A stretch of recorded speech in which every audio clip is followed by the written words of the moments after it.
Dans la partie occidentale de l'océan Atlantique s'étend une zone dont la réputation sinistre captive l'imagination des chercheurs depuis plus d'un siècle, défie les marins et attire ceux qui sont en quête de l'inexplicable.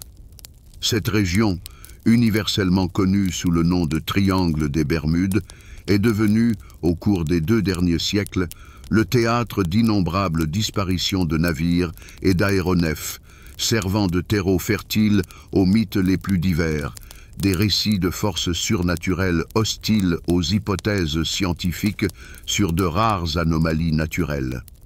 Le mystère de ces événements réside dans leur effrayante soudaineté et leur caractère absolu.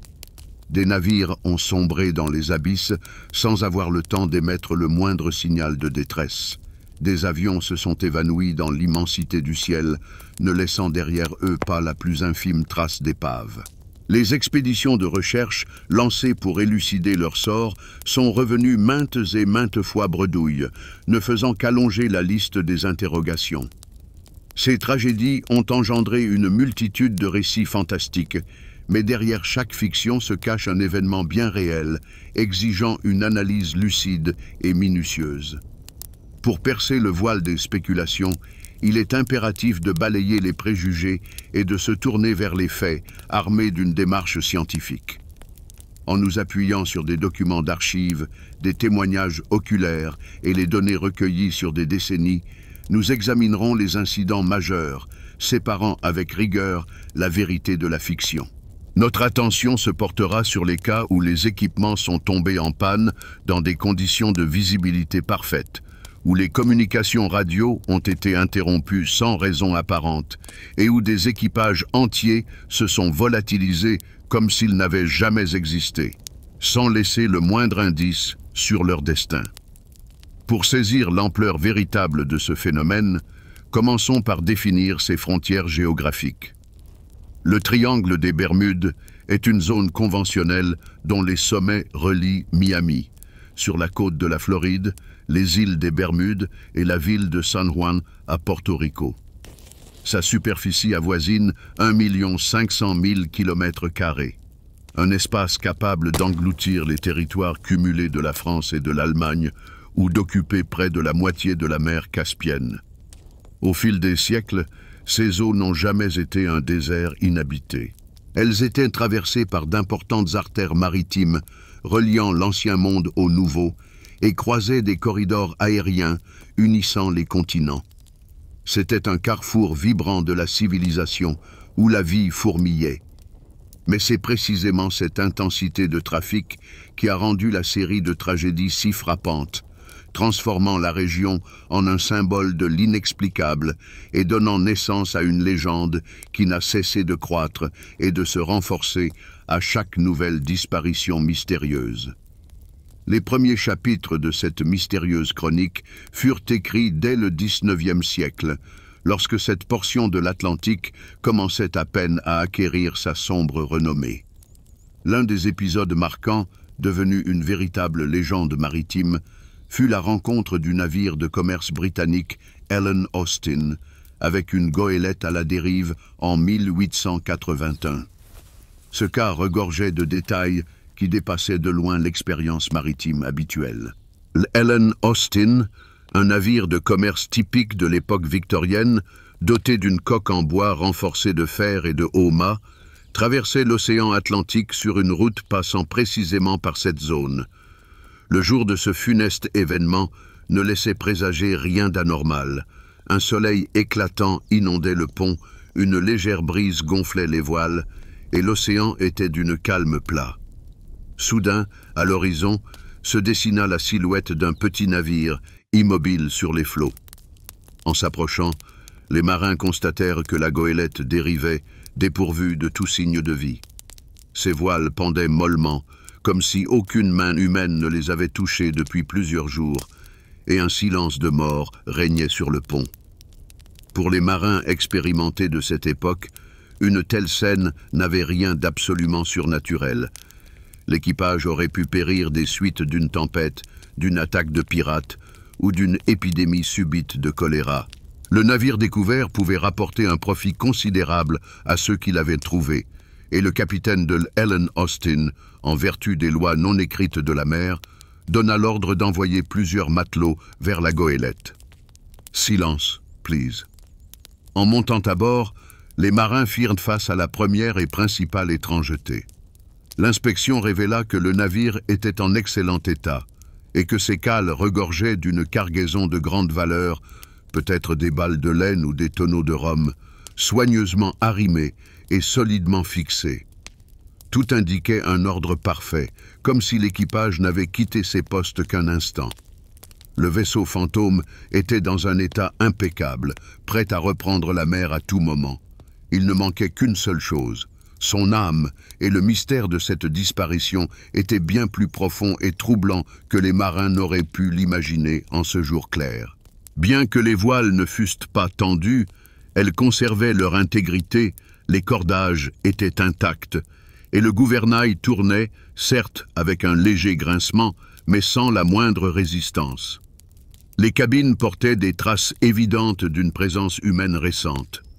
Sur la table gisait un livre usé, ouvert en son milieu, à côté de lui, un manteau de laine et une pipe en cuivre avec des cendres de tabac non vidées. Pas la moindre trace de lutte, pas de tache de sang, ni de planche brisée, rien qui pût indiquer une violence ou une catastrophe. La goélette semblait avoir été abandonnée par son équipage de leur plein gré, calmement et délibérément, laissant tous leurs effets personnels. Le capitaine de l'Ellen Austin ordonna à plusieurs de ses hommes de se transférer sur le navire trouvé afin de le ramener au port. Le plan semblait simple. Hisser les voiles, prendre la barre et accompagner la précieuse trouvaille jusqu'au port le plus proche, où une récompense substantielle pouvait être attendue. La météo était favorable à cette entreprise, mais bientôt l'idylle fit place à un tableau inquiétant. Le ciel se couvrit rapidement de nuages de plomb, le vent se renforça et une violente tempête s'abattit sur l'océan. Des vagues gigantesques balayaient les ponts, et dans le rideau de pluie diluvienne et les éclairs, les navires se perdirent de vue. Lorsque, quelques heures plus tard, la tempête s'apaisa, l'Ellen Austin retourna au point de rencontre, mais là, seule l'étendue vide de l'eau l'attendait. La goélette avait disparu comme si elle n'avait jamais existé, et avec elle, les marins qui y avaient été envoyés s'étaient évaporés sans laisser de traces. Cet incident fut l'une des premières étrangetés documentées liées à la région qui, des décennies plus tard, allait acquérir le nom sinistre de Triangle des Bermudes. Cependant, l'histoire de l'Ellen Austin ne connut une large diffusion qu'en 1940, grâce à une publication journalistique. Le récit reposait exclusivement sur des légendes maritimes orales, transmises de génération en génération, et ne disposait d'aucune confirmation documentaire, ni journaux de bord, ni rapports officiels. Tout ce que nous savons aujourd'hui repose sur cet article qui, très probablement, a enjolivé les événements pour attirer l'attention des lecteurs. L'affaire suivante, devenue un classique des énigmes maritimes, ajouta de nouvelles couleurs, encore plus vives, à cette série d'événements inexpliqués.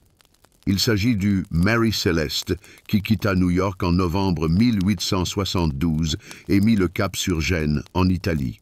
À bord de la brigantine à 2 mâts se trouvait un équipage de 10 personnes. Le capitaine Benjamin Briggs, son épouse Sarah, leur fille Sophia âgée de 2 ans et 7 marins. Dans la cale, le navire transportait des tonneaux d'alcool dénaturés. Le voyage débuta par un excellent temps, mais le 4 décembre, le navire britannique Dei Gratia découvrit le Mary Celeste dérivant à des centaines de milles des Açores, à la limite de cette même zone mystérieuse. Le capitaine du Dei Gratia, David Morehouse, qui connaissait personnellement Briggs, remarqua immédiatement que le navire se déplaçait de manière chaotique, avec des voiles à moitié hissées. Ne recevant aucune réponse aux signaux, il envoya 3 matelots pour une inspection. En montant à bord, ils découvrirent que le navire était vide. L'équipage avait disparu, mais la brigantine elle-même était en parfait état. La cargaison dans la cale était pratiquement intacte, les voiles et les mâts étaient entiers, et la coque ne présentait aucun dommage.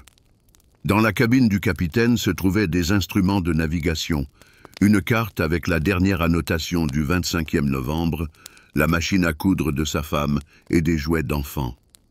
Tout indiquait que la vie à bord s'était interrompue brusquement.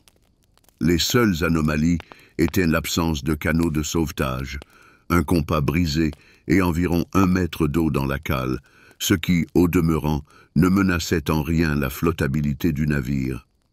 Le Dei Gratia remorqua le Mary Celeste à Gibraltar, où une enquête officielle fut ouverte. Cependant, ni l'inspection ni les interrogatoires ne purent éclaircir le sort de l'équipage. L'histoire, relayée par les journaux, y compris le prestigieux Times, fit sensation.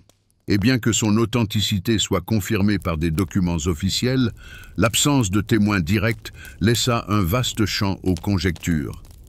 Diverses versions furent avancées, de la panique due aux vapeurs d'alcool à la peur du naufrage, mais aucune ne put expliquer de manière convaincante pourquoi un équipage expérimenté aurait abandonné un navire absolument fonctionnel et sûr au milieu de l'océan.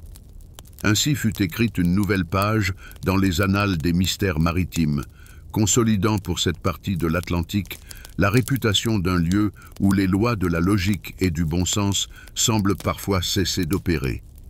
Mais était-ce l'intervention de forces inconnues ou bien une chaîne tragique d'erreurs humaines restée à jamais irrésolue? Bien que la thèse de la panique, causée par une crainte erronée de naufrage, soit considérée comme l'explication la plus plausible du sort du Mary Celeste, elle laisse un sentiment d'insatisfaction. Le mystère atteint un nouveau palier lorsque, en pleine Première Guerre mondiale, en 1918, le charbonnier américain Cyclops disparaît dans ces mêmes eaux, ajoutant un nouveau chapitre, encore plus sombre, à cette chronique. Contrairement aux voiliers d'antan, ce n'était plus un navire en bois, mais l'incarnation de la puissance industrielle, un paquebot en acier massif, dont la disparition s'avéra tout aussi complète et inexplicable. Le Cyclops, appartenant à la marine des États-Unis d'Amérique, était un navire gigantesque de 165 mètres de long. À son bord se trouvaient 309 personnes, l'équipage, des officiers et plusieurs civils, dont le consul américain, de retour de Rio de Janeiro. Le 4 mars 1918, le navire quitta le port de la Barbade, mettant le cap sur Baltimore. Ses cales étaient pleines à ras-bord de minerais de manganèse, une matière première stratégiquement vitale pour l'industrie de guerre. Le temps, le jour du départ, était favorable, et le navire lui-même, selon une inspection récente, était en excellent état technique.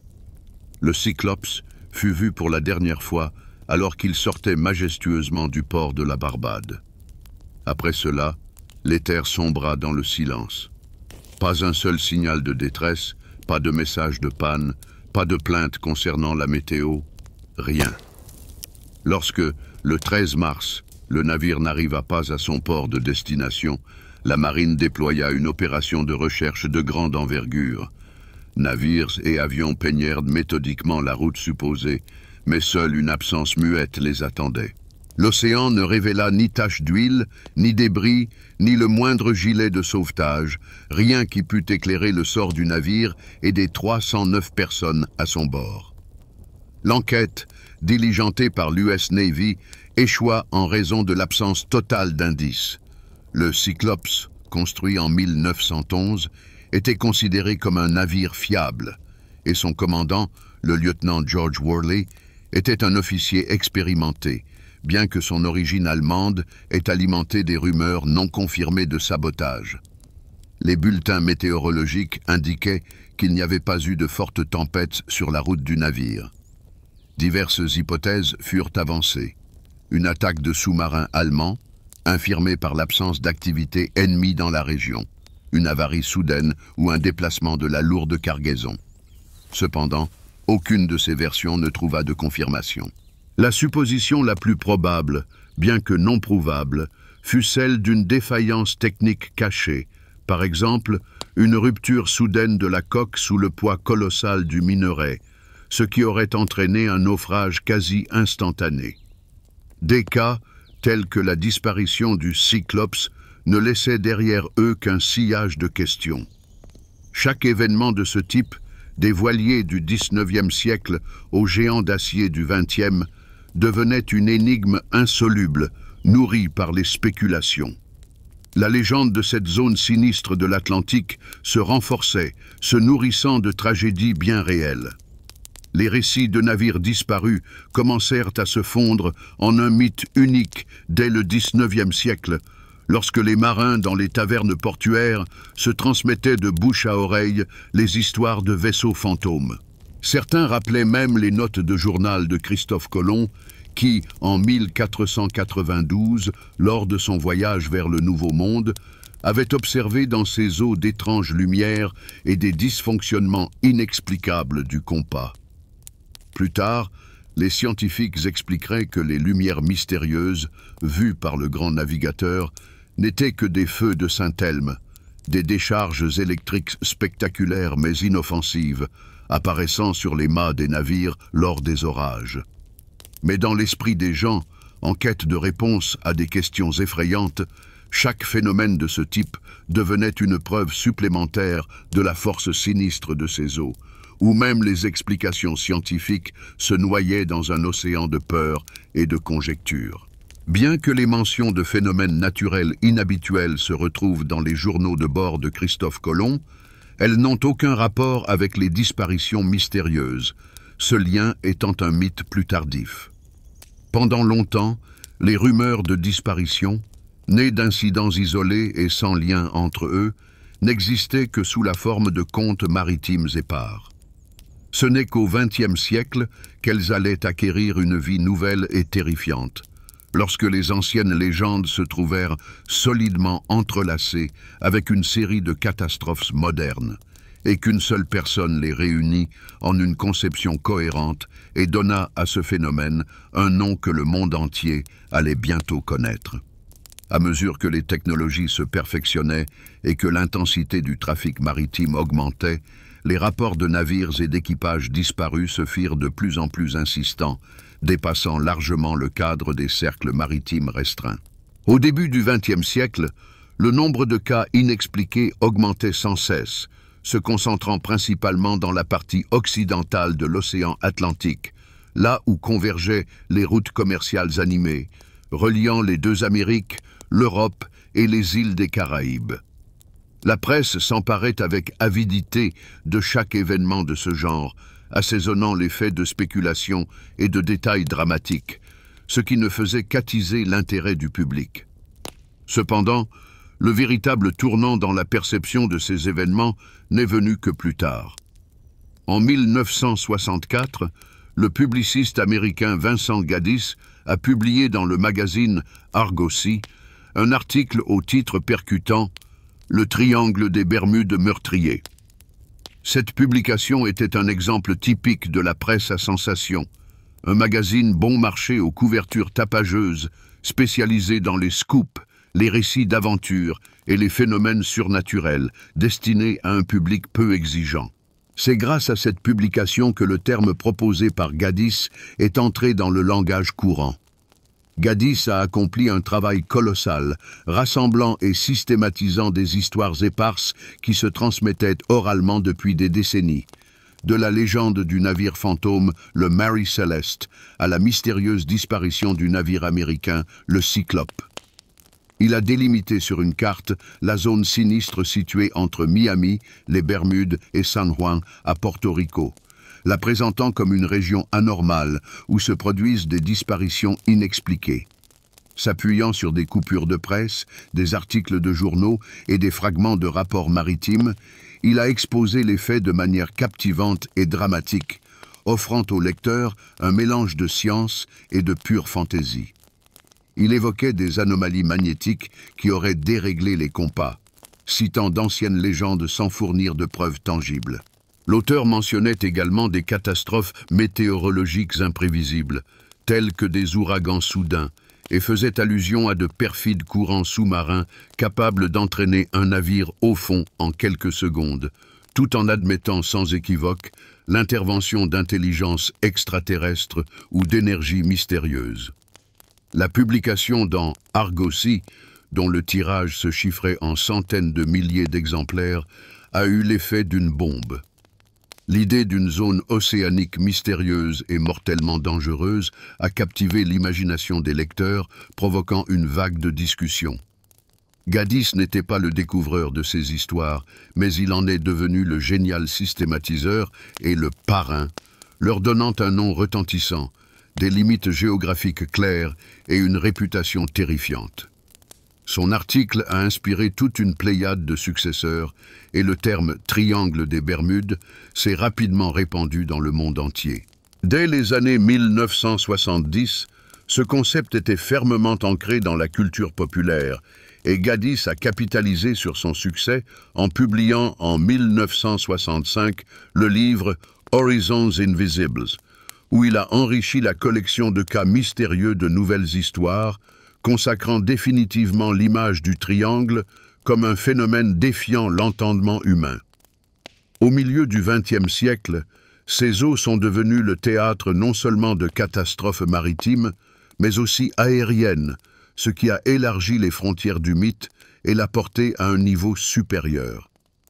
L'incident le plus retentissant, qui a à jamais inscrit la région dans les annales des énigmes inexpliquées, est sans doute la disparition d'une escadrille de 5 bombardiers américains, connus sous le nom de Vol X-9, en 1945.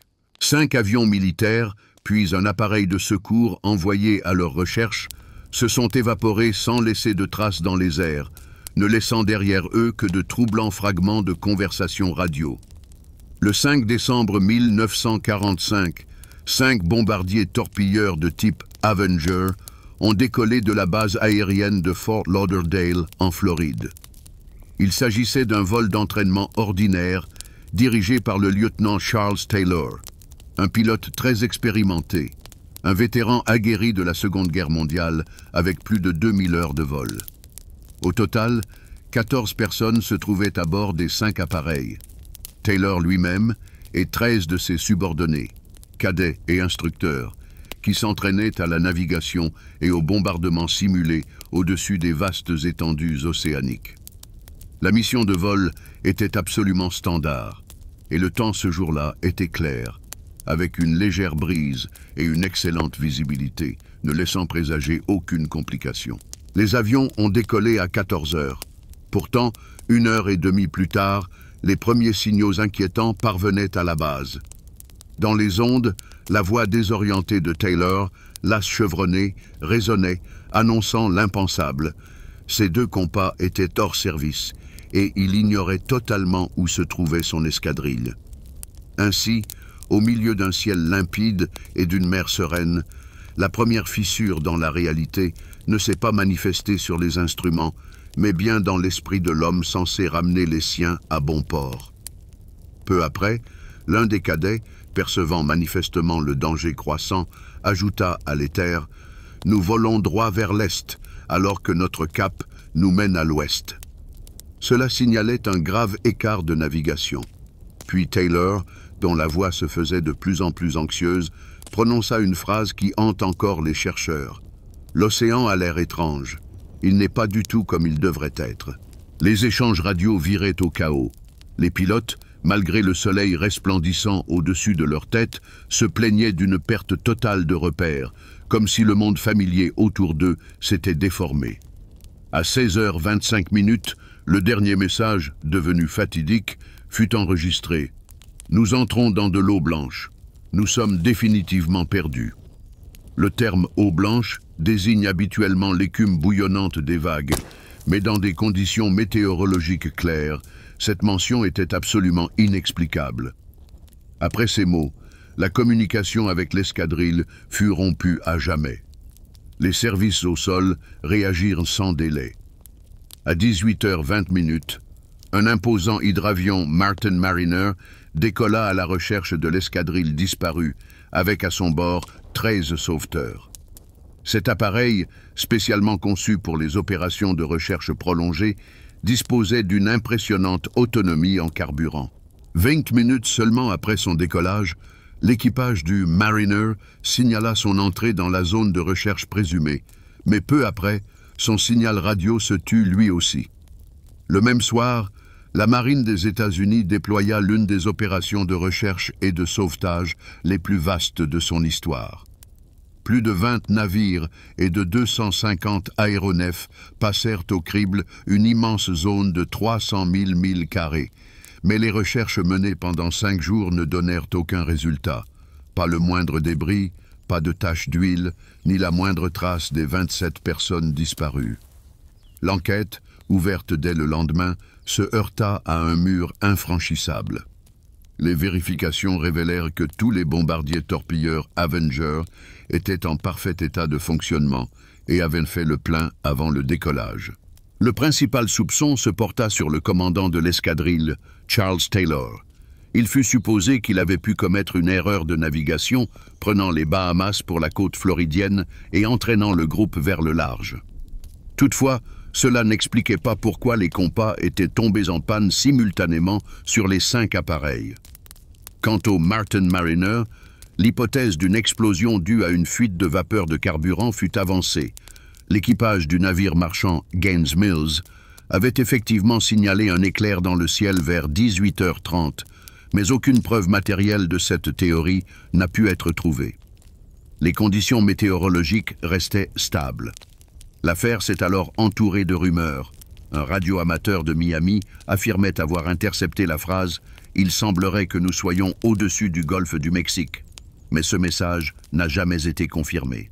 La version officielle des forces navales affirmait que les Avengers s'étaient perdus à cause d'une défaillance des instruments de navigation, qu'ils s'étaient dirigés vers l'est et, à court de carburant, s'étaient abîmés dans l'océan, tandis que le Mariner avait été victime d'un problème technique. Cependant, la popularité grandissante de la légende du triangle des Bermudes a engendré des théories bien plus exotiques. Dans les journaux des années 50, des spéculations faisaient état d'une mission secrète, d'essais de nouvelles armes ou d'un vol de reconnaissance, bien que tous les documents de la marine ne mentionnaient qu'un entraînement de routine. D'autres versions, particulièrement en vogue après l'article de Gaddis, parlaient d'enlèvement par des extraterrestres, interprétant la mystérieuse eau blanche comme la trace d'un vaisseau alien ou même un portail vers une autre dimension. Ces idées fantastiques, sans aucune preuve tangible, ont néanmoins été activement débattues dans la presse et les livres, renforçant la sinistre réputation de la région. L'incident du vol 19 n'était qu'un maillon dans une chaîne de mystérieux accidents aériens. 3 ans plus tard seulement, en 1948, dans les mêmes eaux, un avion de passagers, Douglas DC-3, avec 32 personnes à bord, a disparu sans laisser de traces. Le 28 décembre 1948, l'avion, effectuant un vol charter, a décollé de San Juan en direction de Miami. Le commandant de bord de l'équipage de 3 personnes était le capitaine Robert Lindquist et 29 passagers, principalement des Portoricains, rentraient chez eux après les fêtes de Noël. L'avion a quitté l'aéroport à 22 heures avec une réserve de carburant suffisante pour un vol de 5 heures. La météo était idéale, ciel clair et vent léger. Le vol se déroulait normalement jusqu'à minuit lorsque l'avion a pris contact avec les contrôleurs aériens de Miami. Le capitaine Lindquist a rapporté « Nous sommes à 50 000 de vous, tout va bien ». Ce fut la dernière chose qu'ils entendirent de lui. À ce moment-là, l'avion se trouvait à environ 180 000 de sa destination, au cœur de la zone déjà connue sous le nom de Triangle des Bermudes. La communication a été coupée subitement, sans aucun signal de détresse ni rapport de problème. Lorsque l'avion n'est pas arrivé à Miami à l'heure prévue, les contrôleurs ont donné l'alerte, et à l'aube, une nouvelle opération de recherche de grande envergure a commencé. Les sauveteurs ont parcouru des milliers de milles carrés d'océan pendant plusieurs jours, mais n'ont absolument rien trouvé. L'océan avait de nouveau englouti sa victime, sans laisser la moindre piste. L'enquête menée par l'administration de l'aviation civile s'est retrouvée dans une impasse en raison de l'absence totale de preuves. L'avion était en bon état, l'équipage expérimenté, la météo parfaite. Il semblait que l'air même dans cette partie de l'Atlantique était hostile à l'homme, effaçant sa présence sans laisser de traces ni d'explication. La seule piste factuelle dans cette histoire restait le dernier message du capitaine. « Tout va bien ». Cependant, cette phrase, ne contenant aucune allusion à un problème, fut prononcée quelques instants seulement avant que la communication ne soit coupée pour toujours. L'enquête officielle a supposé une panne technique soudaine, par exemple une défaillance de moteur ou un incendie à bord, mais l'absence totale de signal de détresse rendait cette version peu probable. Certains experts ont évoqué le facteur humain et une possible erreur de navigation du pilote, mais cet argument était facilement réfuté par la simplicité de l'itinéraire et les conditions météorologiques parfaites cette nuit-là. Très vite, les lacunes factuelles ont commencé à être comblées par des rumeurs alimentées par la sinistre renommée du triangle. On a de nouveau parlé d'anomalies magnétiques qui auraient pu dérégler les instruments ou d'une tempête locale soudaine que les stations météorologiques n'auraient pas pu enregistrer. Dans la presse des années 50 du siècle dernier, des théories audacieuses sur des enlèvements extraterrestres ont commencé à apparaître, établissant des parallèles directs avec la disparition du vol d'X-9. La fiabilité de ces documents, basés sur les rapports de l'administration de l'aviation civile et les publications de journaux de 1948, ne fait aucun doute. Mais l'absence totale de débris laisse les principales questions sans réponse. Le dernier cas de notre tour d'horizon, mais non le moindre, concerne la disparition du yacht de plaisance Witchcraft en 1967. Cet événement nous transporte à une époque de technologie plus avancée, mais n'en demeure pas moins mystérieux. Il se distingue par sa simplicité apparente.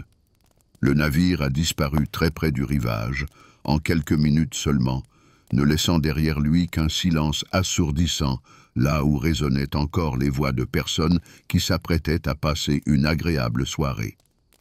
Le 22 décembre 1967, un petit yacht de 7 mètres, baptisé Witchcraft, quitta son quai à Miami.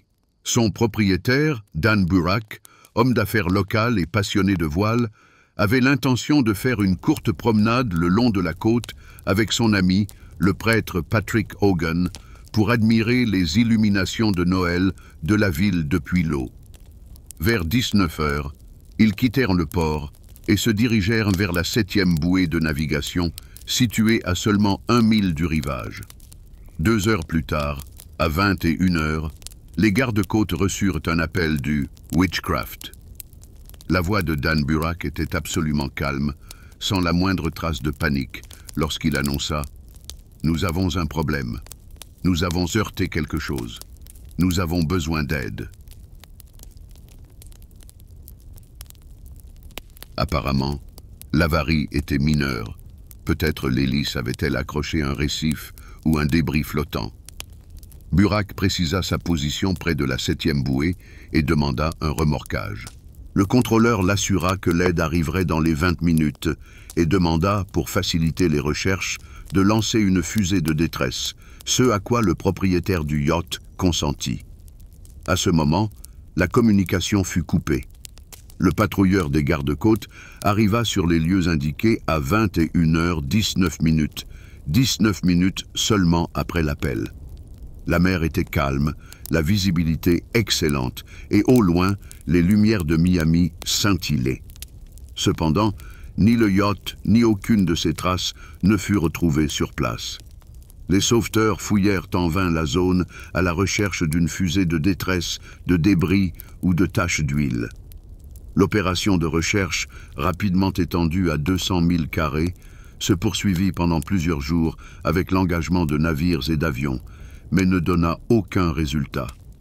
Le navire, situé à un pas du rivage, avait disparu en quelques minutes. L'enquête fut confrontée au néant absolu.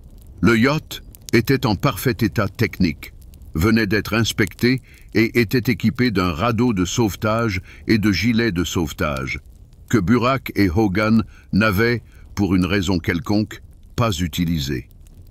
La profondeur dans la zone de la 7e bouée n'était que d'environ 5 mètres, ce qui excluait la possibilité d'un naufrage rapide sans une violente tempête, et la météo, comme déjà mentionné, était claire. La radio fonctionnait parfaitement, comme en attestait le signal clair. Aucun récif ou autre obstacle sous-marin n'avait été signalé dans cette zone.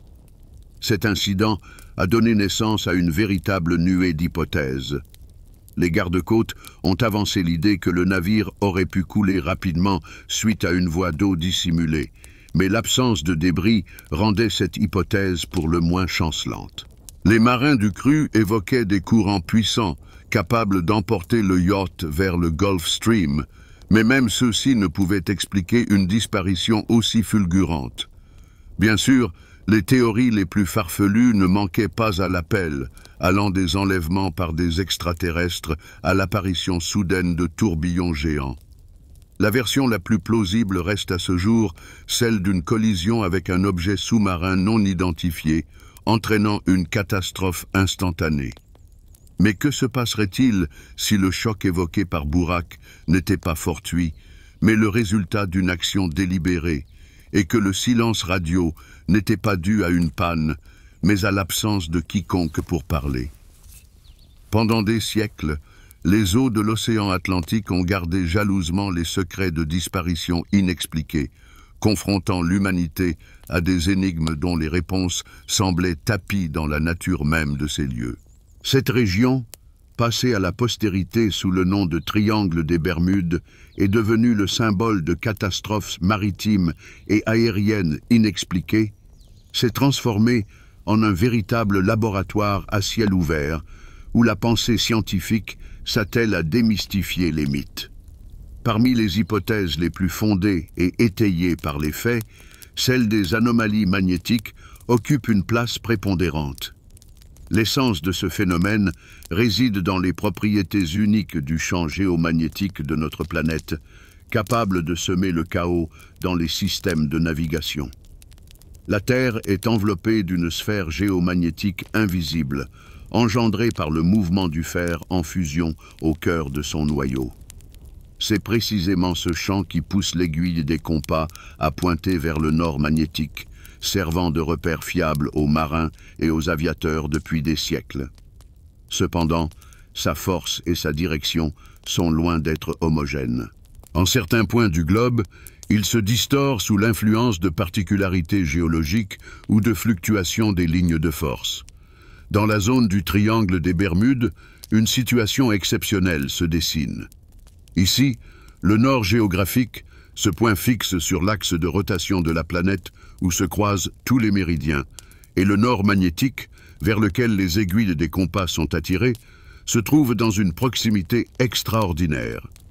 Cette quasi-coïncidence crée une zone de ligne agonique, où la boussole peut indiquer le vrai pôle, et non le pôle magnétique, mais des deux côtés de cette ligne apparaissent des zones de distorsion considérables. Les scientifiques ont établi que dans cette région, l'écart entre les indications des instruments et la direction réelle peut atteindre 10 à 15 degrés. Pour un capitaine ou un pilote se fiant exclusivement aux indications d'une boussole magnétique, une telle erreur aurait pu se transformer en méprise fatale, déviant le navire ou l'aéronef de son cap de plusieurs centaines de milles. Dès le XIXe siècle, les navigateurs qui sillonnaient les eaux de l'Atlantique Ouest consignaient dans leurs journaux de bord d'étranges anomalies, lorsque les instruments commençaient à se comporter de manière imprévisible, sans aucune raison apparente. Des recherches géophysiques contemporaines, y compris des expéditions des années 1970 menées avec des magnétomètres de haute précision, ont confirmé l'existence de distorsions locales du champ dans la zone des Bermudes et des hauts fonds des Bahamas. Ces anomalies sont liées au relief sous-marin et à la dynamique des flux magnétiques. Cependant, comme le souligne l'Administration nationale océanique et atmosphérique, ces déviations, en elles-mêmes, ne possèdent aucune force destructrice. Elles ne font qu'introduire de la confusion dans la navigation. Avec l'avènement des gyrocompas et des systèmes de navigation par satellite au XXe siècle, leur influence a considérablement diminué. Mais pour les technologies d'antan, entièrement tributaires d'instruments rudimentaires, ce piège invisible représentait une menace mortelle. L'hypothèse, fondée sur les mesures du champ magnétique terrestre depuis le milieu du XXe siècle, explique de manière convaincante les erreurs de navigation, mais n'apporte aucune réponse quant aux catastrophes survenues par temps idéal et avec des équipages des plus expérimentés. Cela pousse les chercheurs à sonder plus profondément, sous la surface de l'océan, où se tapit une autre force, non moins redoutable. La théorie suivante nous entraîne vers le plancher océanique, à la rencontre des hydrates de méthane, un phénomène naturel capable de modifier instantanément et de manière catastrophique les propriétés physiques de l'eau. Au cœur de cette idée réside la géologie des fonds marins, qui propose une explication à la disparition sans laisser de traces de navires et d'aéronefs. Profondément enfouis dans les roches sédimentaires, là où, sous une pression colossale et à basse température, les matières organiques se décomposent, le gaz méthane se cristallise pour former des clatrates de méthane, des structures solides semblables à de la glace. Dans l'Atlantique Ouest, particulièrement le long du plateau continental et dans les zones de failles tectoniques, de vastes gisements de ces composés ont été découverts. Il suffit d'une infime modification de la température ou de la pression, due à des glissements de terrain sous-marins ou à des changements de courant, pour que ces réservoirs de glace instables se désintègrent de manière explosive. Des milliards de mètres cubes de gaz remontent alors à la surface, formant des bulles gigantesques et des colonnes de mousse bouillonnante. Pour tout navire qui se trouverait dans une telle zone, c'est l'équivalent d'une sentence de mort. L'eau, saturée de méthane, perd catastrophiquement de sa densité. D'un indicateur de 1000 kg par mètre cube, elle peut chuter des dizaines de fois. Le navire perd instantanément sa flottabilité et s'abîme dans les profondeurs en quelques secondes, ne laissant à l'équipage aucune chance d'envoyer un signal de détresse. Des expériences en laboratoire, menées dans les années 1980, ont clairement démontré comment même un petit modèle de navire coulait presque instantanément dans de telles conditions. Le danger guette également les aéronefs. Une fois libéré de l'eau, le méthane monte dans l'atmosphère, créant des zones à la composition d'air altérée. Le moteur d'un avion qui ingérerait un tel mélange pourrait caler en raison d'une perturbation du processus de combustion du carburant et une forte turbulence provoquée par le dégagement gazeux est susceptible d'entraîner une perte de contrôle. Des études géologiques des années 1990 ont confirmé la présence d'énormes réserves de clatrates dans cette région et des cratères gigantesques, des cicatrices laissées par d'anciennes éruptions de méthane, ont été découverts sur le plancher océanique. La science a présenté deux titans redoutables, mais aveugles. L'un égarant les navires, l'autre les entraînant dans les abysses. Une seule question subsistait. Agissaient-ils séparément ou leurs forces mortelles s'étaient-elles parfois unies en un même point de l'espace et du temps? Ces conclusions reposent sur les résultats d'analyses géologiques des fonds océaniques, de simulations en laboratoire dans des bassins et d'observations de dégagements similaires dans d'autres bassins marins du monde. L'hypothèse explique élégamment comment des navires ont pu disparaître sans la moindre trace. Cependant, sa réalisation exige un concours de circonstances fatales. La libération de gaz doit se produire avec une précision chirurgicale directement sous la quille du navire en passage. Pourtant, la surface de l'eau elle-même recèle d'autres menaces non moins dévastatrices, parmi lesquelles se distinguent les vagues errantes anormales, surnommées par les marins vagues scélérates, dont la hauteur peut atteindre 30 mètres. Ces colosses aquatiques naissent de la résonance des éléments, lorsque plusieurs systèmes de vagues, poussés par le vent et les courants, convergent en un point unique et s'amplifient mutuellement de manière exponentielle. Surgissant pratiquement de nulle part, elles dépassent de 2 à 3 fois en hauteur les plus grandes vagues de tempête. Une mer calme, en apparence, est capable en quelques minutes de donner naissance à un tel mur d'eau. Pendant longtemps, de tels récits furent considérés comme de simples contes de marins, jusqu'à ce qu'en 1995, Des données satellitaires ne détectent au large des côtes norvégiennes une vague solitaire de 25 mètres de haut. Dans l'Atlantique Ouest, la rencontre de courants chauds et froids, renforcés par les vents venant du continent, crée des conditions idéales pour leur apparition fréquente. Les rescapés de ces rencontres stupéfiantes et presque irréelles décrivent le phénomène avec des mots pleins de sidération. Un marin, dans les années 1970, se remémorait comment, au large des côtes de la Floride, son navire avait été englouti par un mur d'eau surgi soudainement de l'océan, comparable en hauteur à un immeuble de 10 étages. Le bateau avait gîté jusqu'à un point critique, mais avait tenu, bien que tout ce qui se trouvait sur le pont ait été balayé sans laisser de traces. Des travaux scientifiques, à partir des années 90 et s'appuyant sur la surveillance satellitaire, les données de bouée et les témoignages oculaires confirment la puissance cachée de l'océan qui, sans aucun doute, a pu jouer un rôle dans cette série de tragédies. Même si les vagues monstrueuses expliquent comment de puissantes masses d'eau ont pu écraser des navires, une question subsiste. Où disparaissaient les débris? La réponse réside probablement dans le Gulf Stream, cette rivière océanique puissante, filant à une vitesse pouvant atteindre 8 km par heure et emportant tout sur son passage.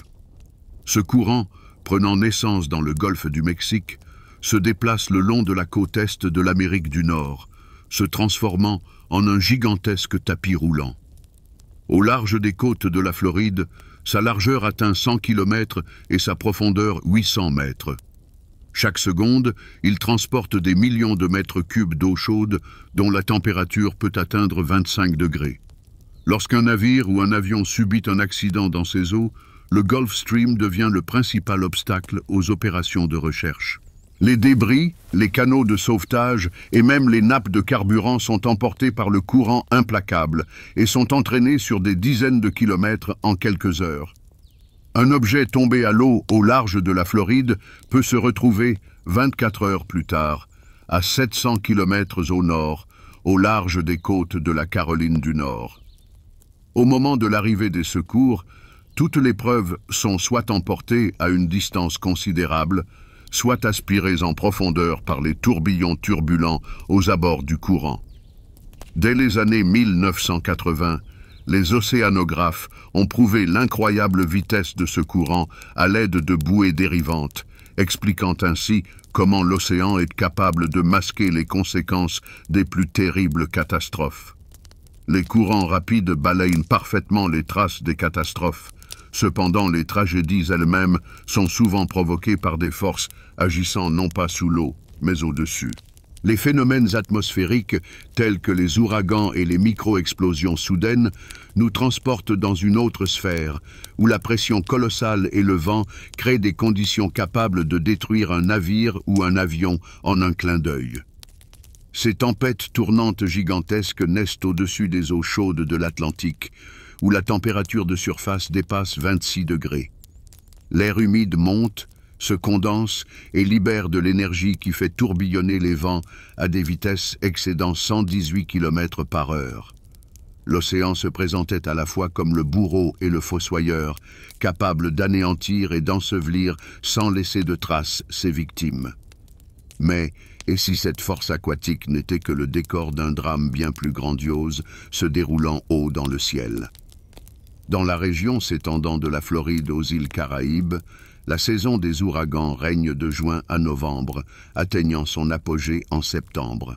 Les archives de l'Administration nationale océanique et atmosphérique conservent des preuves documentées de leur puissance dévastatrice. Ainsi, en 1969, l'ouragan Camille, s'abattant sur la côte du Mississippi, apporta avec lui des vents atteignant 300 km par heure et des vagues de 7 mètres qui brisaient les navires comme des allumettes. De telles tempêtes sont capables non seulement de couler des navires, mais aussi de dévier de leur trajectoire les avions volant à basse altitude, en particulier ceux qui, par inadvertance, se retrouvent au cœur de la tempête. Outre les ouragans, il existe une autre menace, moins vaste mais non moins insidieuse, les micro-rafales. Ces phénomènes surviennent à l'intérieur des nuages d'orage, lorsque des masses d'air froid s'écrasent violemment vers le bas, frappant la surface à une vitesse pouvant atteindre 160 km/h. Contrairement aux ouragans gigantesques, une micro-rafale couvre une zone de seulement quelques kilomètres, mais sa force est concentrée et dirigée. Le choc soudain d'un tel courant d'air est capable de retourner un bateau ou d'endommager les ailes d'un avion. Dans les archives météorologiques de l'année 1982, un exemple est conservé où une micro-rafale au large des côtes de la Floride a arraché un yacht de son ancre et l'a projeté sur le rivage en quelques minutes. Pour l'aviation, ces phénomènes sont particulièrement dangereux en raison des cisaillements de vent abrupts. Les pilotes confrontés à une micro-rafale au décollage ou à l'atterrissage subissent une perte d'altitude soudaine et incontrôlable. Ce n'est que dans les années 1980 que les météorologues, armés de radars Doppler, ont pu enregistrer et étudier ces phénomènes, découvrant à quelle fréquence ils se produisent pendant les mois chauds le long de la côte atlantique. Cependant, le climat de cette région recèle aussi des phénomènes plus subtils, à peine perceptibles depuis le sol, qui ne se révèlent qu'au regard venu de l'espace. Les nuages hexagonaux, découverts grâce aux données de la NASA, portent notre attention vers les zones de turbulence au-dessus de l'océan, où d'étranges structures célestes peuvent engendrer des conditions mortellement dangereuses. Ces formations, avec leurs limites géométriques nettes rappelant des alvéoles de ruches, se forment lorsque l'air froid descend sur des couches plus chaudes au-dessus de la surface de l'eau, créant des cellules de convection stables. En 1992, des images satellitaires prises avec le spectroradiométre MODIS ont enregistré au-dessus des Bahamas des champs nuageux mesurant de 30 à 80 km de diamètre. Les météorologues estiment que ces nuages génèrent de puissants courants descendants, similaires aux micro-rafales, mais de moindre ampleur. Les données de la NASA ont montré que de tels courants sont capables de créer des vents d'une vitesse allant jusqu'à 160 km/h et de soulever des vagues d'une hauteur allant jusqu'à 14 mètres. Pour les navires et les avions volant à basse altitude, la pénétration soudaine dans une telle zone est associée à un risque énorme. L'hypothèse, basée sur les images satellitaires et les mesures des flux de vent depuis le début des années 90, démontre de manière convaincante comment la géométrie curieuse des nuages peut amplifier la turbulence locale, mais leur influence reste néanmoins limitée à des conditions météorologiques spécifiques.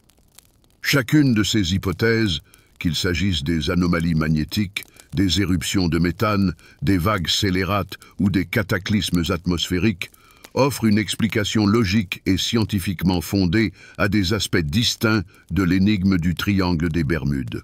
Elle révèle comment la nature, utilisant son arsenal, est capable de dérouter, de couler et d'effacer les traces. Mais peut-être la vérité ne réside-t-elle pas dans l'une d'entre elles, mais dans leur combinaison, car chacune de ces forces agit dans le même coin de la planète. Ainsi, les théories scientifiques, l'une après l'autre, levaient le voile de mystère sur ces disparitions énigmatiques. Pourtant, même l'explication la plus rationnelle ne parvenait pas à dissiper entièrement la peur ancestrale qu'inspirait cette région tourmentée, comme si la nature elle-même y revendiquait le droit à un ultime mystère à jamais insondable. Laissons pour un instant le domaine de la science pure, avec ses flux turbulents et ses lois rigoureuses, afin de nous immerger dans le royaume de l'imagination sans bornes, là où les règles habituelles de la logique s'inclinent devant l'envolée de la fantaisie. La première hypothèse qui surgit sur notre chemin, aussi ancienne qu'attrayante, suggère que c'est le legs d'une civilisation engloutie, celle de l'Atlantide, qui serait à l'origine des anomalies provoquant la disparition sans laisser de traces de navires et d'aéronefs dans la partie occidentale de l'océan Atlantique. Cette conception émerge d'un alliage de textes antiques, de prophéties et d'audacieuses conjectures. La légende de l'Atlantide prend pour la première fois forme littéraire dans les œuvres du grand penseur grec Platon, au sein de ses dialogues Timée et Critias, rédigé environ 360 ans avant notre ère. Le philosophe y narre l'existence d'une majestueuse puissance maritime, s'étendant au-delà du monde connu, par-delà les colonnes d'Hercule, dans l'immensité de l'océan Atlantique. Platon y décrivait une civilisation possédant des technologies stupéfiantes pour son époque. Elle disposait d'une flotte colossale, d'un réseau complexe de canaux, et ses temples et remparts étaient revêtus d'or. La grandeur des Atlantes, cependant, se mua en orgueil, jusqu'à ce que la colère divine n'abatte sur eux un cataclysme qui, en un seul jour et une seule nuit, raya l'île de la carte. Platon lui-même affirmait retranscrire une histoire rapportée par Solon, qu'il aurait lui-même entendue des prêtres égyptiens. Cependant, les chercheurs débattent encore aujourd'hui pour savoir s'il s'agissait du reflet d'événements réels ou d'une simple allégorie philosophique sur la chute des empires orgueilleux. C'est précisément ce récit antique qui devint un terreau fertile pour l'imagination des passionnés du XXe siècle qui l'associèrent aux énigmes de l'Atlantique Ouest. Ils émirent l'hypothèse que l'île mythique reposait au fond de l'océan, quelque part dans la région des bancs des Bahamas ou dans les profondeurs de la mer des Caraïbes. De plus, il fut soutenu que les anciens mécanismes atlantes, qu'il s'agisse de cristaux d'énergie géants, de puissants générateurs électromagnétiques ou même d'installations antigravité, continueraient de fonctionner, engendrant des anomalies dévastatrices pour les appareils techniques. Cette théorie reçut une impulsion particulière de la part du mystique américain Edgar Cayce dans les années 1920. Il affirmait avoir contemplé en ses visions les ruines d'une cité engloutie près de l'île de Bimini, et il annonça même l'année de leur prétendue découverte, 1968. Et comme dans un scénario parfaitement orchestré, c'est précisément l'année indiquée qu'un groupe de plongeurs, mené par le biologiste et explorateur des mystères sous-marins, le docteur Joseph Manson Valentine, tomba sur une mystérieuse formation sous-marine, désormais connue sous le nom de route de Bimini. Au large des côtes de l'île de North Bimini, ils mirent au jour des rangées régulières de dalles de pierres massives, mesurant jusqu'à 6 mètres de long et reposant à une profondeur d'environ 5 mètres, formant une structure rappelant étonnamment une ancienne chaussée. Pour les partisans de cette théorie, il s'agissait là d'une preuve irréfutable. Mais la succession de découvertes étonnantes ne s'arrêta pas là. Dans les années 1970, des plongeurs commencèrent à signaler la découverte de pyramides entières au fond de l'océan, à proximité des îles des Bahamas. En 1977, l'expédition de l'explorateur américain Harry Marshall annonça la découverte, près de l'île de Cayce, d'une construction monumentale d'une hauteur d'environ 40 mètres, aux arêtes lisses comme polies, évoquant les contours des pyramides égyptiennes. Des témoins décrivaient la pureté cristalline de l'eau, à travers laquelle l'objet se dessinait tel un mirage, ainsi qu'une étrange sensation vibratoire émanant du fond marin. Ces découvertes s'entrelacèrent pour former une théorie unique et captivante. Les pyramides et la route de Bimini furent alors désignés comme les éléments d'un gigantesque réseau énergétique atlante. Ce seraient-elles, selon cette version, les sources d'énergie qui mettraient hors service les instruments de navigation et couperaient les moteurs des navires modernes. Cependant, la communauté scientifique accueillit ces révélations avec une bonne dose de scepticisme. Les géologues, ayant étudié en détail la route de Bimini dans les années 1980, conclurent qu'il s'agissait d'une formation calcaire d'origine absolument naturelle, façonnée par les courants de marée il y a des milliers d'années, sans la moindre intervention humaine. Les pyramides sous-marines de Cayce ne résistèrent pas non plus à un examen rigoureux. Aucune trace de façonnage n'y fut trouvée, et les clichés fournis par Marshall s'avérèrent extrêmement contestables. De plus, la chronologie platonicienne elle-même, qui évoque une catastrophe survenue il y a 9000 ans, contredit les données archéologiques, lesquelles ne recensent aucune civilisation d'un tel niveau de développement à cette époque. Ainsi, L'intégralité de l'hypothèse de l'Atlantide repose sur un socle constitué des dialogues de Platon, des prophéties de Case, de livres populaires tels que Le Triangle des Bermudes de Charles Berlitz, paru en 1974, et des témoignages controversés de plongeurs. C'est un mythe éclatant qui stimule l'imagination, mais il s'effondre face aux faits. Ce fiasco pousse les chercheurs de mystère à se tourner vers une autre hypothèse, non moins fantastique, celle de l'intervention de civilisations extraterrestres. L'idée de l'implication d'extraterrestres dans les énigmes de l'Atlantique Ouest commença à gagner du terrain au milieu du XXe siècle, lorsque les disparitions inexpliquées attirèrent une vaste attention publique. Dès les années 1950, des rapports concernant d'étranges objets célestes commencèrent à apparaître dans la presse, et dans les années 70, la vague de rumeurs d'enlèvement atteignit son apogée. La théorie selon laquelle des êtres venus d'ailleurs utiliseraient cette région comme base opérationnelle prit forme. L'un des témoignages les plus marquants de cette période fut le rapport d'un capitaine de navire marchand qui, en 1972, observa au large des côtes de la Floride 3 objets de couleur orange immobiles au-dessus de son bateau. Selon lui, ils se déplacèrent en parfaite synchronisation avant de s'élancer à une vitesse inimaginable vers les cieux et de se volatiliser dans la nuit. Étaient-ce des messagers d'autres mondes ou simplement un nouveau masque, plus moderne, pour l'ancienne et inexplicable terreur face à l'abîme? Cet incident, largement relayé dans les pages du Miami Herald, servit de catalyseur à une nouvelle vague d'hypothèses ufologiques. Comme si une sorte de digue s'était rompue, des témoignages similaires commencèrent à se multiplier.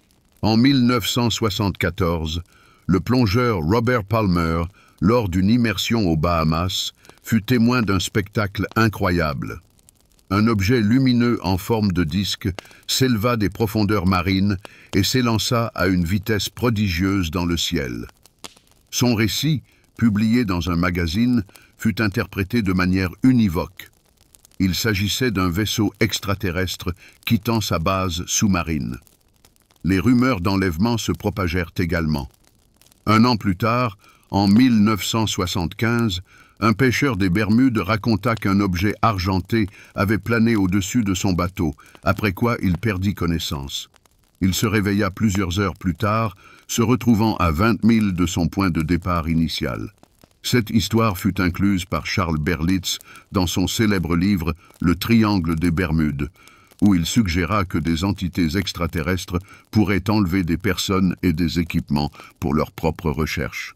Un autre témoignage apparut en 1976, celui d'un pilote d'avion privé qui rapporta avoir observé un gigantesque objet triangulaire au-dessus de l'océan, émettant une lumière éclatante et se déplaçant à une vitesse contre nature avant de disparaître instantanément. Tous ces récits alimentaient et consolidaient l'idée de l'existence de bases sous-marines extraterrestres. Dans les années 1970, des scaphandriers, tels qu'Edwin Shooker, plongeant aux abords des Bahamas, rapportaient des lumières mystérieuses s'élevant des abysses océaniques. Shooker les décrivait comme des points lumineux pulsants, se déplaçant de manière chaotique sous l'eau avant de se volatiliser sans laisser de traces.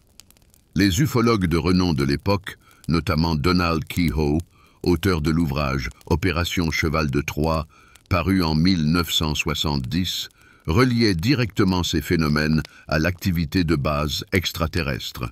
Berlitz alla encore plus loin, avançant la théorie selon laquelle le triangle lui-même constituerait une sorte de portail cosmique ou une voie de passage où les extraterrestres mènent leurs opérations, l'absence totale d'épaves de navires disparus s'expliquant par leurs technologies avancées, capables de désintégrer tout matériau sans laisser de vestiges. De son côté, la communauté scientifique aborde de telles hypothèses avec un profond scepticisme. Ni l'Administration nationale de l'aéronautique et de l'espace, NASA, ni les forces navales des États-Unis, en dépit d'une surveillance constante de la région depuis les années 1950, n'ont jamais enregistré la moindre trace matérielle d'activité extraterrestre. L'enquêteur Larry Couchet, dans son ouvrage « Le triangle des Bermudes, le mystère résolu », publié en 1975, a avancé des explications rationnelles à de nombreuses énigmes.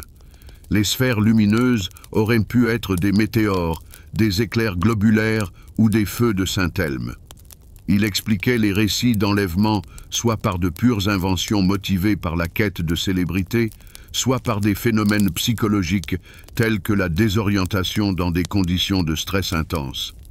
Les sceptiques soulignent que ni les radars ni les satellites n'ont jamais confirmé la présence d'objets manifestant un comportement anormal et que tous les témoignages demeurent de simples récits non étayés. Néanmoins, cette version perdure encore aujourd'hui, s'appuyant sur la foi plutôt que sur les faits, et nous invite à explorer la prochaine idée, encore plus étonnante. La théorie des anomalies temporelles. Cette hypothèse nous entraîne dans le domaine des conjectures, suggérant que, dans cette région, les lois mêmes du temps pourraient se distordre, propulsant navires et aéronefs vers d'autres époques ou dimensions.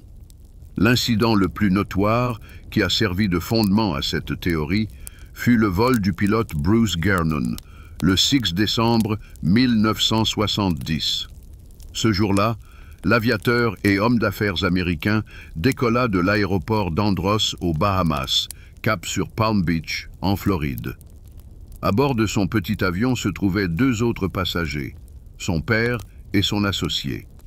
Le trajet, long d'environ 100 milles, passait directement au-dessus de cette même zone de l'Atlantique, réputée pour sa sinistre réputation.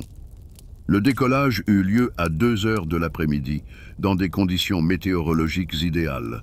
Un ciel sans nuages, une légère brise et une excellente visibilité. Gernon s'attendait à un vol standard d'une durée d'environ 45 minutes, avec à bord une autonomie de carburant de 3 heures et un ensemble standard d'instruments de navigation.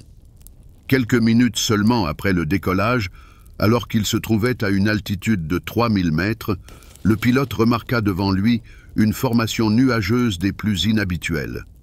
Elle avait la forme d'un tunnel gris parfait, aux parois nettement définies et tourbillonnantes, à l'intérieur duquel éclataient des lueurs lumineuses. Selon sa description, cela ne ressemblait absolument pas à un phénomène météorologique naturel. Une structure dense, comme créée artificiellement, d'un diamètre d'environ 10 000. Ayant décidé de contourner l'étrange nuage, Gernon entreprit une manœuvre, mais, selon ses dires, celui-ci commença à bouger de lui-même, comme s'il poursuivait et engloutissait son avion. Bientôt, il se retrouva piégé à l'intérieur de ce vortex. La visibilité chuta instantanément à 0 et tout l'équipement de navigation plongea dans le chaos. Les aiguilles des compas tourbillonnaient dans une danse folle, l'altimètre affichait des valeurs impensables et la radio ne crachait qu'un bruit électronique. Plus tard, le pilote se rappela avoir vu une lumière éclatante devant lui et les parois du tunnel se resserraient rapidement, créant une sensation oppressante de vol à travers un corridor qui se rétrécissait. Le plus incroyable se produisit lorsque, après environ 3 minutes selon sa montre bracelet, l'avion s'échappa soudainement du nuage. Il se retrouva au-dessus des côtes de Miami, ayant parcouru une distance de 100 000. Il avait couvert une distance qui aurait dû prendre près d'1 heure, en à peine plus de 3 minutes. À cet instant, Bruce Gernon réalisa qu'il n'avait pas simplement été désorienté dans les nuages, mais qu'il avait peut-être traversé la trame même de l'espace et du temps.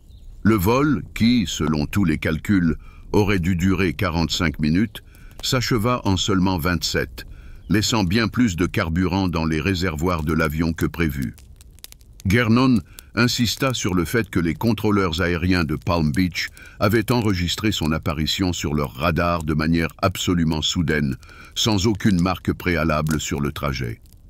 Il nomma ce phénomène le brouillard électronique et émit l'hypothèse qu'il avait été le participant d'une anomalie temporelle, effectuant un saut dans le temps qui lui avait permis de traverser l'espace à une vitesse impossible, du point de vue des lois de la physique. Cependant, La communauté scientifique accueillit ces affirmations avec un scepticisme prononcé. Les météorologues, en analysant le cas de Guernon, suggérèrent qu'il aurait pu être confronté à un phénomène atmosphérique rare. Il s'agissait peut-être d'un type particulier de turbulence ou d'une illusion d'optique, comme la superréfraction, où des couches d'air de densité différentes déforment la perception visuelle des distances. Ni la NASA, ni l'Administration nationale océanique et atmosphérique, NOAA, n'ont jamais enregistré d'anomalies temporelles dans cette région, et les pannes d'instruments peuvent être expliquées par des perturbations magnétiques ou une simple défaillance de l'électronique de bord. Des physiciens éminents, dont Stephen Hawking, qui ont étudié la possibilité théorique de déchirure dans le continuum espace-temps, ont souligné que leur création nécessiterait des énergies comparables à la puissance des trous noirs, des conditions manifestement absentes dans cette région. L'analyse des données d'archives du service radar de Palm Beach pour l'année 1970 n'a pas non plus confirmé l'apparition soudaine de l'avion. Il n'est pas exclu que Guernon, en état de stress, ait simplement mal évalué le temps écoulé ou le cap suivi.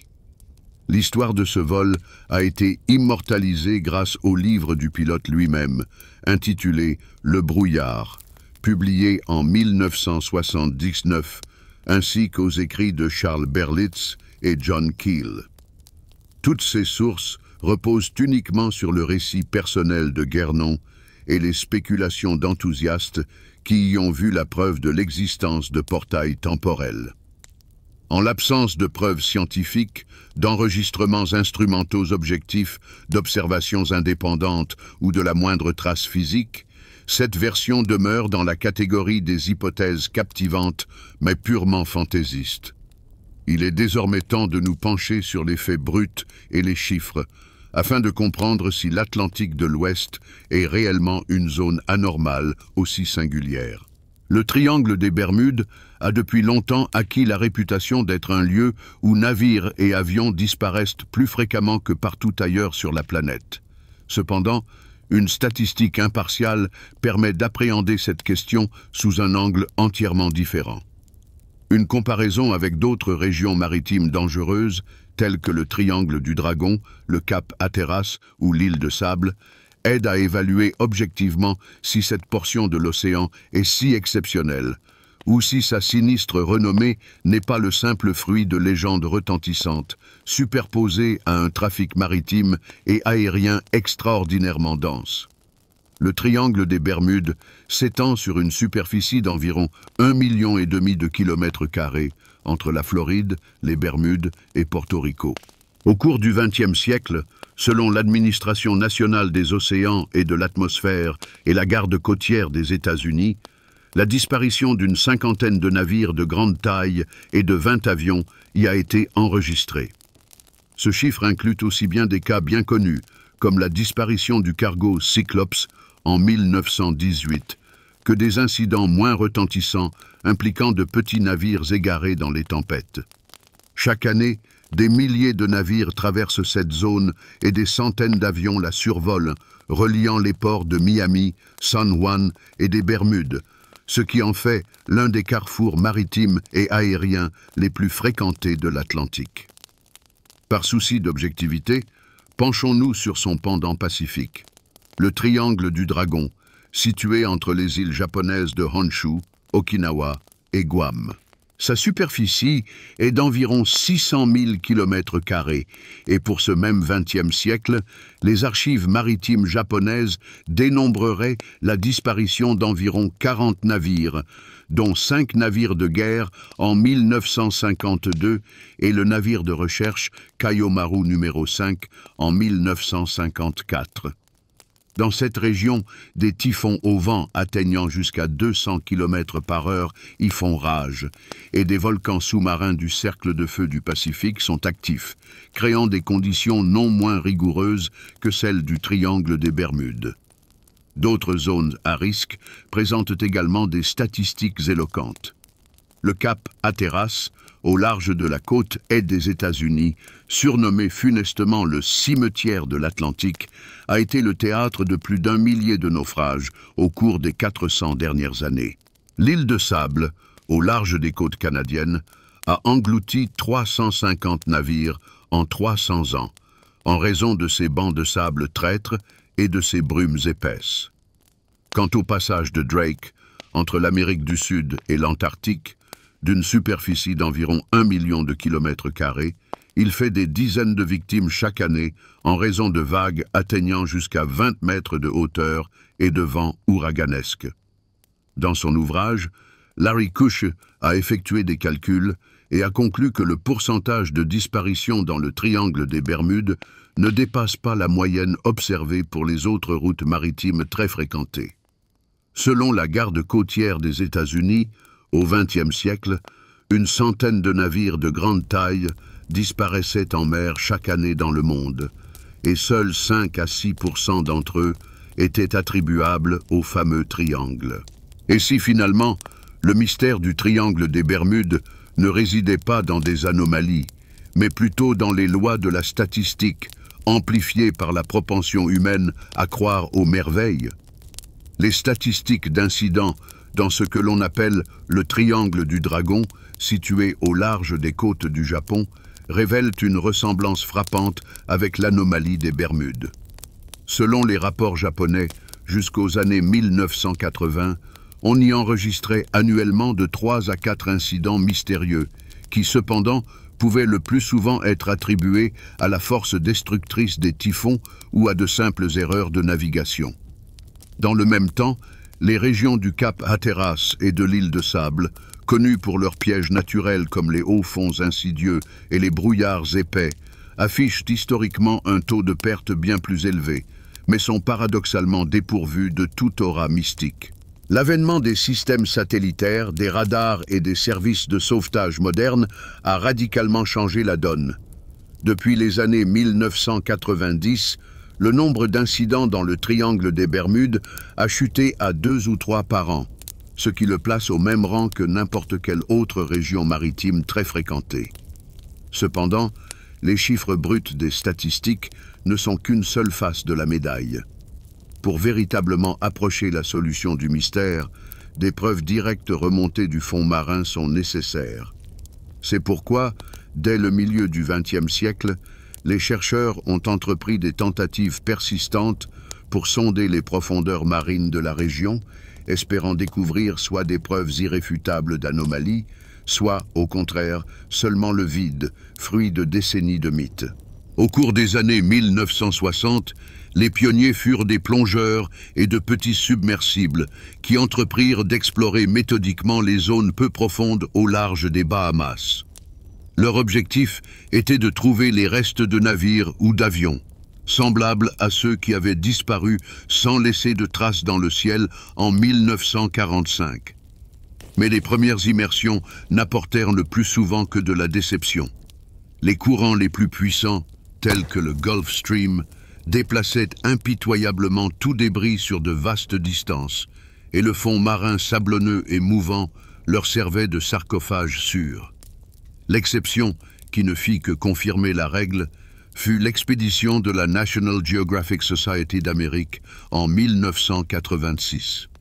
Au large de la Floride, à une profondeur de seulement 30 mètres, fut retrouvée la carcasse du cargo Cotopaxi, considéré comme disparu depuis 1925. Les zones beaucoup plus profondes, atteignant 2000 mètres dans la partie centrale du triangle, sont restées une forteresse quasiment imprenable pour les chercheurs jusqu'à la fin du XXe siècle. Une percée se dessina en 1991, lorsque l'équipe dirigée par Robert Ballard, dont le nom avait déjà résonné dans le monde entier après la découverte du Titanic, organisa une opération de recherche au nord des Bermudes. Utilisant des engins sous-marins de pointe, les scientifiques purent explorer des profondeurs jusque-là inaccessibles, mais le résultat fut modeste. Seulement des fragments épars de métal et de bois furent trouvés, qu'il était impossible de relier à l'un des cas notoires de disparition. En 2015, l'expédition de l'Administration nationale des océans et de l'atmosphère à bord du navire Okeanos Explorer prit le relais. Leur engin des grands fonds, qui scannait le fond marin au large de Porto Rico, découvrit uniquement des tableaux majestueux d'origine naturelle, des canyons sous-marins et des couches sédimentaires pluricentenaires, dans lesquelles il n'y avait pas la moindre trace d'objets d'origine anthropique. Ces missions ont clairement démontré toute la complexité de la tâche, car, selon les données de cette même administration, moins de 10% du fond marin de cette région mystérieuse a été étudié en détail. La percée technologique de la fin du XXe et du début du XXIe siècle a doté les scientifiques de nouveaux outils pour explorer les abysses marins. Le sonar, une méthode de navigation acoustique qui utilise l'écolocalisation pour créer des cartes détaillées du relief sous-marin, y a joué un rôle clé. Dès les années 1980, les sonars à balayage latéral ont été activement employés pour la recherche ciblée d'épaves. En 1987, cette technologie a porté ses fruits. Au large des Bahamas, à une centaine de mètres de profondeur, le sonar a enregistré les débris d'un avion Douglas DC-3, disparu en 1948. Cependant, de telles découvertes restaient isolées. Bien plus souvent, comme par exemple lors des explorations près de San Juan en 1995, les instruments ne révélaient que d'interminables plaines sablonneuses. Et en 2001, les chercheurs canadiens Paul Weinzweig et Pauline Zalitzky ont découvert, au large des côtes de Cuba, à 700 mètres de profondeur, des structures étonnamment symétriques qui ont immédiatement suscité une vague de rumeurs concernant une cité engloutie. Toutefois, le verdict ultérieur des géologues fut prosaïque. Il ne s'agissait que de formations naturelles de roches volcaniques. L'objet le plus célèbre, et qui est devenu pendant de longues années la carte de visite des mystères sous-marins des Bermudes, fut sans doute la soi-disant route de Bimini, une crête de dalles de pierre massive au large de l'île éponyme. Elle fut décrite pour la première fois par le plongeur Joseph Manson Valentine en 1968, et l'utilisation du sonar dans les années 1980 a permis de déterminer précisément son étendue. Une bande de dalles rectangulaires mesurant jusqu'à 6 mètres de long, parfaitement alignée à une profondeur de seulement 5 mètres, s'étendait sur près de 700 mètres. Les passionnés et partisans de l'histoire alternative ont immédiatement proclamé cette découverte comme une structure artificielle, la trace d'une civilisation mythique. Cependant, une étude approfondie menée par le Service géologique des États-Unis en 1997 a mis fin à ce débat. L'analyse a montré que les dalles étaient du calcaire ordinaire qui, au fil des millénaires, avait acquis cette forme sous l'action des marées, sans le moindre signe de traitement artificiel. Le développement des technologies sans pilote a ouvert une nouvelle page dans l'exploration des fonds marins. Les engins sous-marins télécommandés, ou drones, ont permis d'explorer des zones où l'accès des plongeurs était difficile, voire impossible. En 2014, le drone Hercules, appartenant à l'Administration nationale des océans et de l'atmosphère, a exploré les profondeurs au large des côtes de la Floride et a aidé à identifier les restes du navire City of Washington, coulé lors d'une tempête en 1926 à 40 mètres de profondeur. 2 ans plus tard, en 2016, des drones ont scanné la zone au nord des Bermudes, où ils ont découvert une multitude de fragments métalliques dont l'origine n'a jamais pu être établie. Il pouvait s'agir de déchets ordinaires ou de parties de cargaison de navires perdus depuis longtemps. Les drones n'ont pas non plus ignoré la route de Bimini. En 2018, ils ont réalisé un relevé détaillé, confirmant une fois de plus son origine absolument naturelle. Toutes ces données, obtenues à l'aide de sonars et de drones, sont aujourd'hui méticuleusement cataloguées et conservées dans les archives ouvertes des départements spécialisés des États-Unis. Chaque mystère résolu et chaque débris identifié n'ont fait que souligner non pas tant l'erreur des légendes que la grandeur et la complexité de l'océan lui-même. La science a obstinément repoussé le voile de la mystique, mais que se passe-t-il si derrière elle se cache non pas une solution, mais un abîme encore plus profond et insaisissable? Lorsque le brouillard des légendes se dissipe sous la lumière des faits, que reste-t-il réellement du mythe du triangle des Bermudes? La science a fourni des réponses exhaustives à la plupart des questions, mais a-t-elle réussi à éradiquer complètement l'énigme elle-même?